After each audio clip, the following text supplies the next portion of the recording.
Hello, আসসালামু আলাইকুম। সবাই কেমন আছেন? এই যে ১০-১২ দিন আগে কিন্তু আমি দেখিয়েছিলাম গাছগুলো কেমন শুকনো, একেবারে পাতা ছাড়া মরে, মরে অবস্থা হয়েছিল। আর আজকে এটার আপডেট দেখাচ্ছি যে মাত্র কয়েকদিনের ডিফারেন্সে দেখেন যে কিভাবে নতুন পাতা গজিয়েছে এবং ফলগুলো কিভাবে ঝাঁকড়া হয়ে ধরেছে। এটা কিন্তু মালবেরি ফল। যাদের আছে তারা তো এটা চেনেনি। মালবেরিটা খেতে কিন্তু ভালোই লাগে, যখন এটা পাকে মিষ্টি লাগে, জামের মতো কালার হয়। যখন একটা বৃষ্টি হবে সবগুলো গাছই কিন্তু এরকম একটা পরিবর্তন আসবে। আমার আগের ভিডিওতে দেখবেন যে এই গাছটার কিন্তু কিছুই ছিল না, একেবারে শুকিয়ে কাঠ হয়েছিল।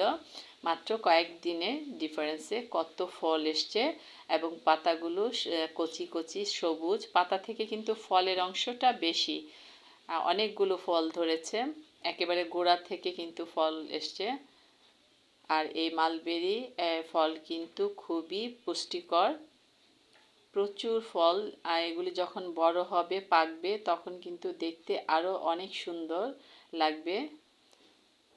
তো এই দেখাচ্ছি যে কোন কোন গাছে আমার নতুন পাতা গজিয়েছে, সেই গাছগুলোকে দেখাচ্ছি। এখানে যেমন আছে তেজপাতা, তারপরে ডালিম। এই গাছগুলো কিন্তু আমি দেখিয়েছিলাম যে কীরকম শুকনা একটাও পাতা ছিল না। আর আজকে কয়েকদিনের মধ্যেই কিন্তু পাতা, নতুন পাতা গজিয়ে একেবারে চকচক করছে গাছ। আর যদি একটা বৃষ্টি হতো তাহলে কিন্তু সব গাছের এরকম কচি কচি পাতা দিয়ে খুবই সুন্দর একটা পরিবেশ সৃষ্টি হতো। এই যে এই ডালিম গাছটাও কিন্তু দেখিয়েছিলাম যে একেবারে শুকিয়ে কাঠ ছিল।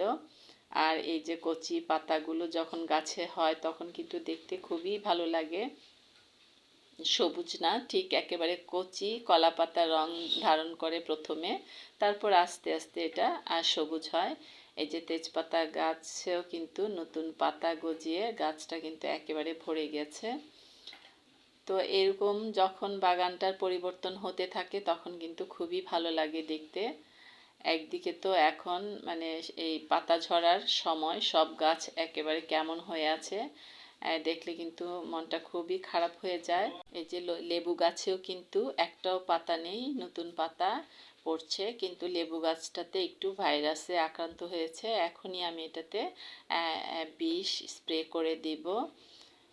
এই যে লেবু গাছে কিন্তু প্রচুর লেবু ধরে, এখন কিন্তু কোনো পাতা নেই, ছোট ছোট নতুন পাতা গজাচ্ছে। কিন্তু এই যে বসন্তকালে যখন নতুন পাতা গজাবে তখন কিন্তু বাগানের পুরা চেহারাটাই পাল্টিয়ে যাবে, খুবই ভালো লাগবে দেখতে। এই যে কাঠগোলাপেরও কিন্তু একটাও পাতা নেই, আর কিছুদিন পর কিন্তু একেবারে গাছ ভরে যাবে পাতায়। তখন বাগানটা যে কতটা ভালো লাগে, এই বাগানটা দেখলে আমার একেবারে শান্তিতে ভরে যায়। তখনও কিন্তু আমি আপডেট দেখাবো।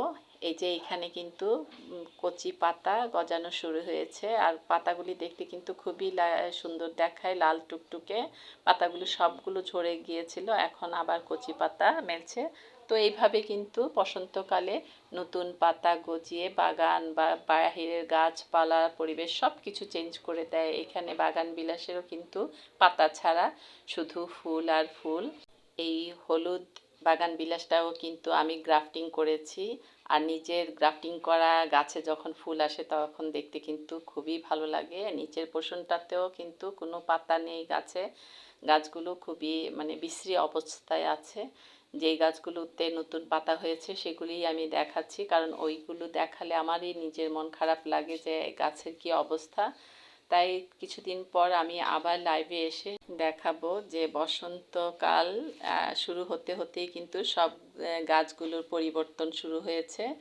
তাই আমি আবার লাইভে এসে দেখাবো। আজকে এখানে বিদায়, আল্লাহ হাফেজ।